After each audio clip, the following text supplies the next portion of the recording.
the first time around, it was surprisingly simple and quick. I thought it would take a really long time to find an egg donor. That's what I was most concerned with, but I didn't. I found one very quickly that I loved. And then I also thought it would take maybe a few attempts to get pregnant, but it didn't. I got pregnant with my son the first time. Then with my daughters, those were complicated. It took multiple tries, and I was starting to get nervous if it wouldn't happen again. Because you think with technology and science, it's so easy, but a lot of heterosexual couples that use IVF and go through that process know that even with the help of modern medicine, it's still hard getting pregnant. And really, every single child is a blessing, the biggest blessing and such a miracle.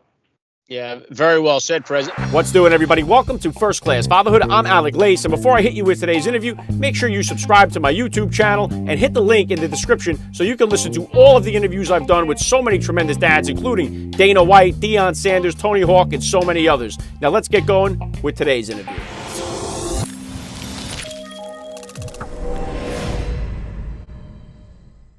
Joining me now, First Class Father, Perez Hilton. Welcome to First Class Fatherhood. Hello. Thanks for having me. All right, it's a pleasure to have you here. Let's start just like this. How many kids do you have, and how old are they?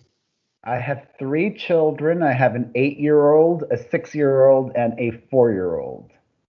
Very cool. What kind of sports or activities are they into? Well, COVID has really changed everything and smaller class sizes and things getting sold out more. So I don't even know why this came first, but they used to play tennis. I'm trying to get them back into tennis. So hopefully we'll be doing that again. Currently, they're doing swimming once a week and taekwondo twice a week. I would have my kids in something literally every single day. That's the kind of parent I am. But then, my mother lives with me. She's got her own little guest house, and she's a huge help. And I wouldn't say even suggest when she says something, I'm not gonna fight her. You have to pick and choose your battles, as they say. So she does not want my kids doing something every day, even though I think they would like it. Plus, also, it's more money. Also, if you're putting them in something every single day, and I don't have unlimited resources, I wish I did. Well, you got to keep them busy. I like your style there. If you could, Perez, just take 1 minute here to hit my listeners with a little bit about your background and what you do. Sure. I mean, I've been doing what I do now for 17 years, literally a lifetime. A lot of these popular influencers now weren't even born when I started. So it's really been an evolution, and you have to constantly keep growing and changing and pivoting. It used to be just about my website, and I still have perezhilton.com up and running, and people read it, thankfully, which I call it like your go-to destination to be informed. Everything you need to know, I've got you covered. Pop culture is everything from celebrities to politics as well. And I've got my own podcast. I've got 2 YouTube channels. I've got this new CBD brand that I launched. So I'm real busy. And I would make time for dating, but that hasn't happened. Well, just like you want to keep your kids something to do every day, it seems like you got something for yourself to do every day to keep yourself busy. So very cool. So take me back then here, Perez, to the beginning of your fatherhood journey. About how old were you when you first became a dad, and how did that experience kind of change your perspective on life? I was 34 years old when my son was born. He's my oldest, and all of the wonderful things that come with parenthood came. And perhaps the biggest negative and totally changed not just my worldview, but my health and personal experience of this world is I luckily, blissfully, wonderfully went 34 years of my life without having true clinical anxiety. I might have been anxious prior to the birth of my son at some point in my life, but I remember The first moment of having an anxiety attack was when I found out that my son was going to be born because he, surprise, came into this world 4 weeks early. And now I know that's not a huge deal. You know, kids are born 4 weeks early, 6 weeks early, 8 weeks early. But it was my first, and I was freaking out. Like, I was so unwell when I got that news I couldn't function. I had to pack my bag to go because I had a surrogate in another state and I couldn't even pack my bag. I remember just walking around in circles. And I tried packing my bag and I would pack one thing and then walk around in circles some more. And I didn't even think of having my to go bag for the hospital ready 4 weeks in advance. I was like, all right, at the 2 week window, by then it's like any day now. So I have to have everything ready by 2 weeks. And, thankfully, anxiety for me is something that now I constantly struggle with, but I deal with it better than in the past. And for me, my specific journey with anxiety, it's all about parenting. And most of my anxiousness and anxiety moments have to do with just fear and feeling trapped and obsessing unhealthily about the future and being unable to shut that off, and money and blah, blah, blah, blah, blah. Yeah, definitely one of the challenges is to stay present and focus on where we are and what we're doing at the moment. I know a lot of times we try to live in the future and sometimes we're dragged back by the past, but staying present and focus is important. Just like you, I was getting the bag packed. Well, I have 4 kids myself. When my first son was born, I was in charge of packing the bag and bringing it. And when we got there, I had DVDs for my wife so she could watch and stuff like that. And I packed all the wrong movies. I had Rambo 2 and like The Great Escape, all these movies I was interested in. I was like, what? They were in the wrong cases. So, but yeah, you get a little nervous during that moment. So I know what you're talking about there. What would you consider, Perez, to be the top values that you're hoping to instill in all your kids growing up? Well, we talk about them every single day. You know, I have this family credo or mantra, or just, I tell my kids, these are the 8 most important things in life. And I believe, children learn and absorb, and the more you repeat things, hopefully, the more that they become just part of their DNA and their subconscious. So for me, the 8 most important things that I want to share with my children is number one, this is in order of importance. Number one is family. I really believe family is everything. And, there's always different opportunities to learn with these very simple topics.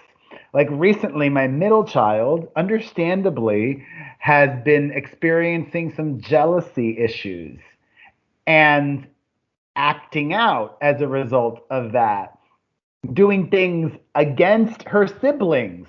And I'm like, that is so not okay, not cool, to what you did to your brother, what you did to your sister. They're your family. How many times do I tell you every day? Family is number one, the most important thing in life. So that's number one. Number two is to work very hard. I tell my kids all the time, I will love you and I will support you no matter what in the future, dot, dot, dot. But I'm not going to support you financially. And the only way that I will ever really be disappointed in you is if you're just lazy. I cannot tolerate, accept laziness. And I get it. Not everybody is going to be as driven as me. Most everybody won't be as driven as me. But even if you just want to be working at Starbucks as a barista, I want you to be the best barista ever. Like, I want you to be creating new drinks, and I want you to get noticed by everybody at Starbucks. And the next thing you know, you work your way to the top of the Starbucks empire and you're the new CEO or something like that. I don't know. So number one is family. Number two is to work very hard. Number three is listen. Number four is don't lie. Number five is be healthy. Number six is gratitude. I'm getting it jumbled up because we do it in Spanish every day. Number 7 is have fun, and number 8 is breathe. And clearly, speaking Spanish is important for me too, which is why we do this in Spanish every day, and we only speak Spanish at home. It's not just a way for me to continue my culture, because I'm the child of 2 Cuban immigrants, but also, I, as a dad, want to equip my children with as many tools for success as possible, whether it be going over the 8 things every day or putting them in sports, which I never did growing up. I wish I did sports growing up, or making sure that they play musical instruments. My son plays piano, violin, and ukulele, and his sister plays piano, and next year will start violin. And then with speaking Spanish, you can do the research yourself. It is proven children who speak more than one language physically have bigger brains. They have more brain power. They're smarter. So my kids actually, I wish I could afford for them to speak more than one language, but at least they speak English and Spanish, and music is another language as well. And kids that know how to play an instrument, they too do better in a lot of subjects as well, and it helps them academically.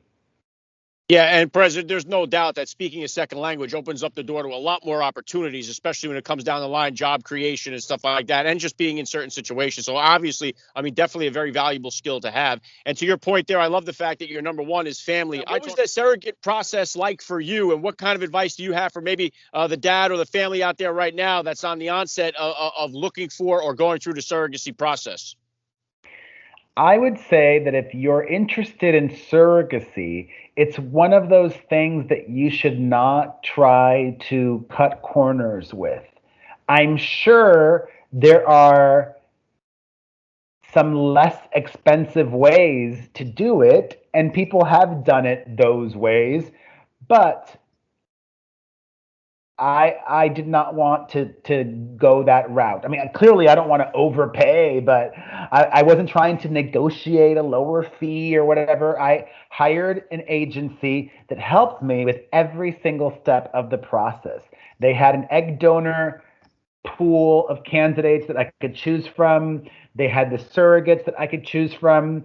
They had their own fertility doctor that I then went and I delivered my sperm to, and he also retrieved the eggs from the egg donor, and he also implanted the embryos in the surrogate.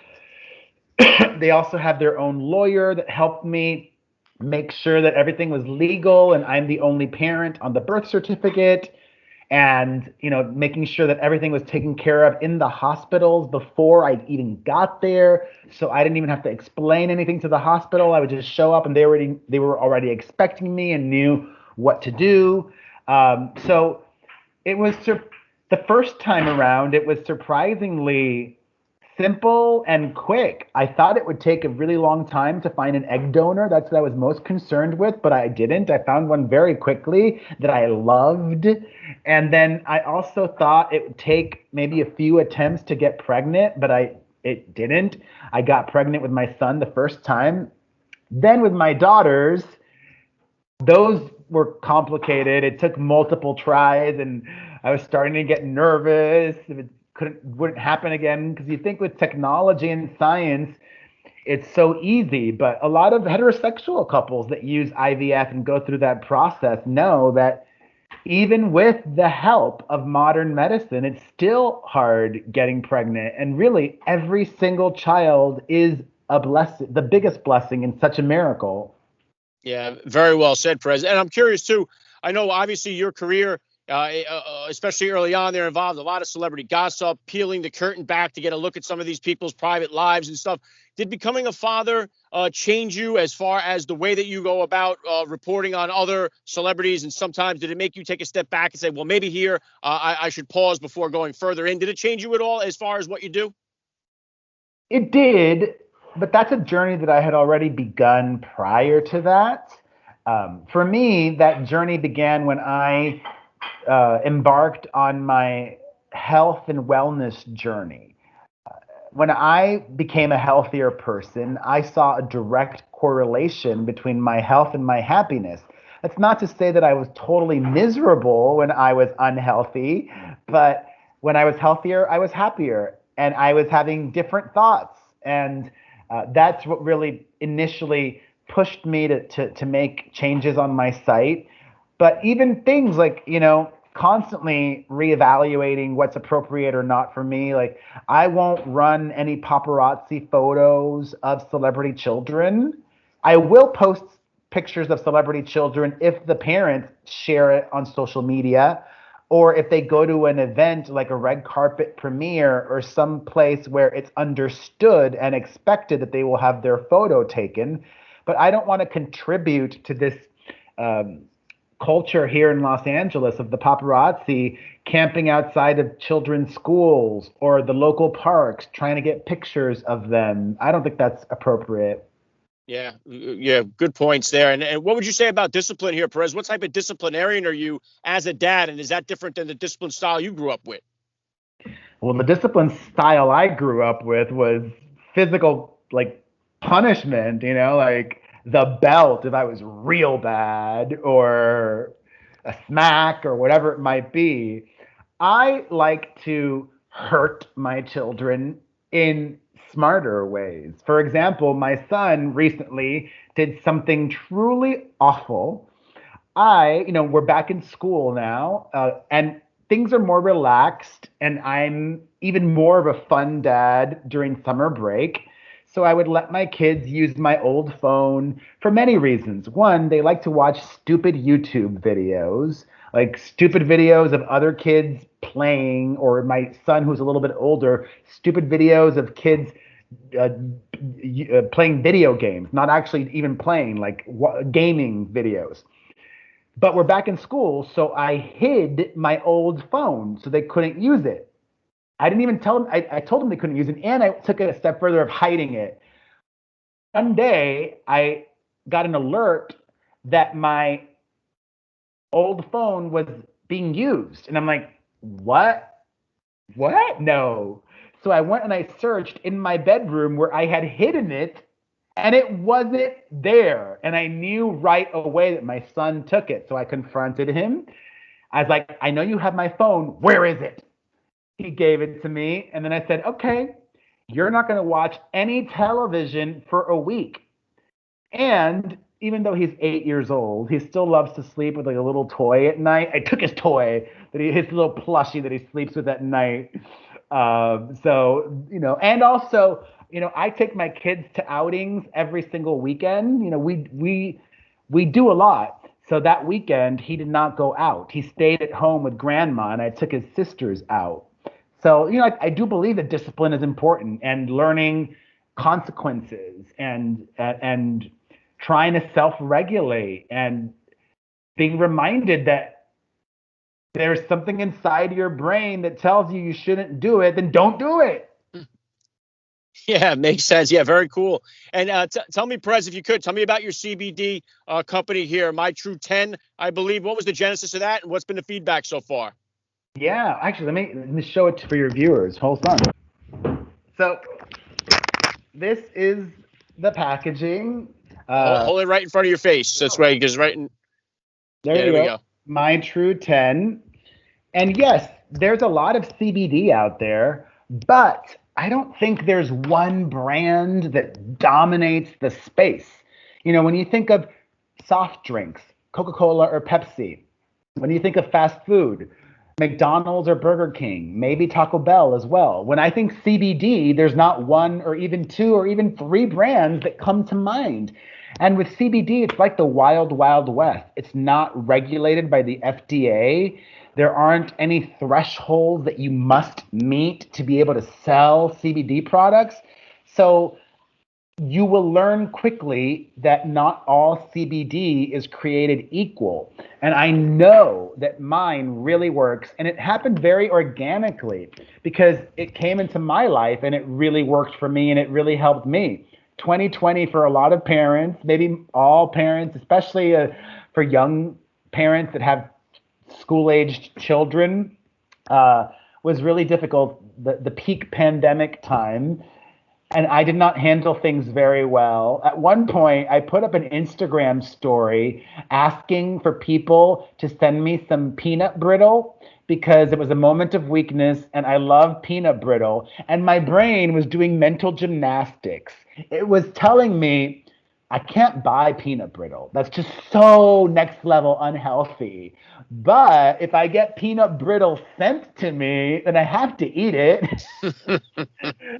During the peak pandemic months of 2020, I gained 32 pounds in 3 months.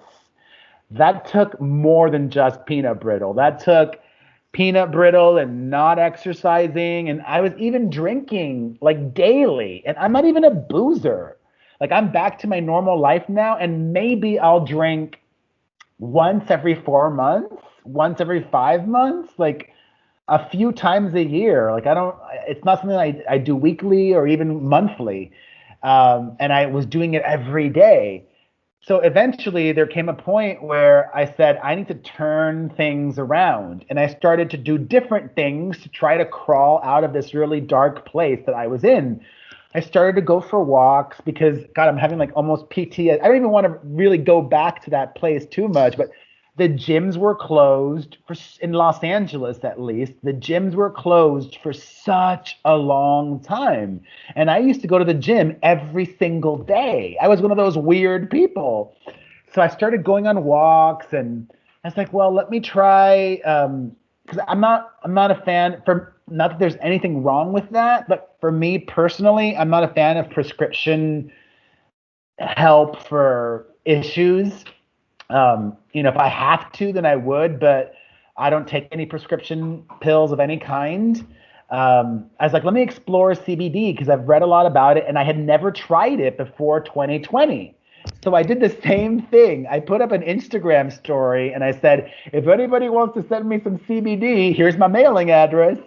And I had all this CBD sent to me.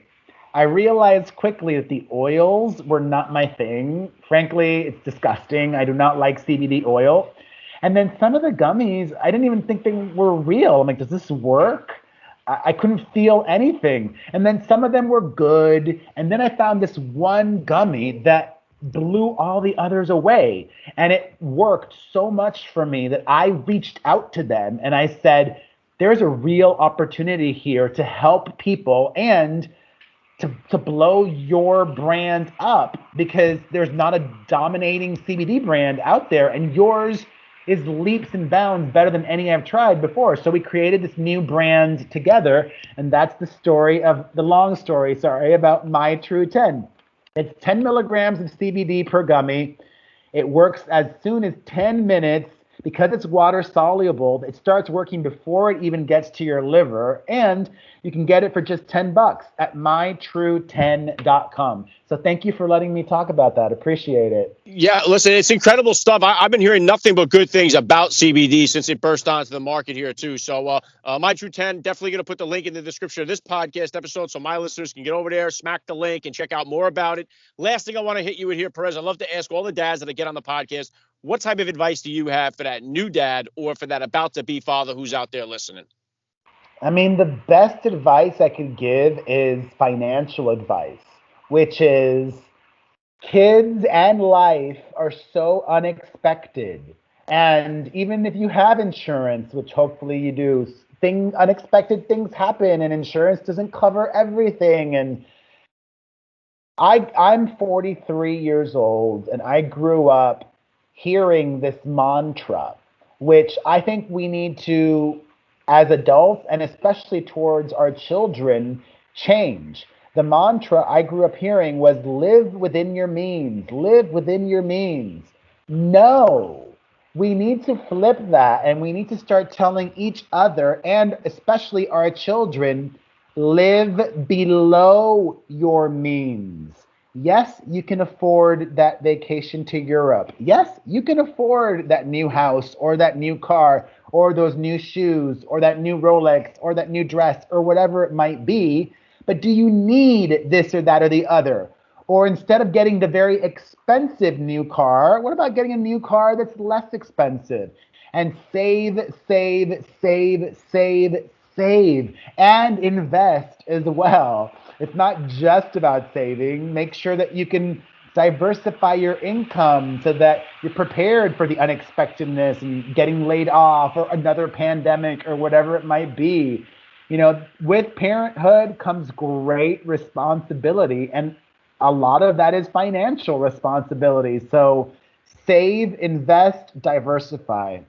Yeah, very well said. I love the message. It's been a lot of fun for me. I got to say, Perez Hilton, you're a first-class father all the way. And thank you so much for giving me a few minutes of your time here on First Class Fatherhood. Of course, thank you.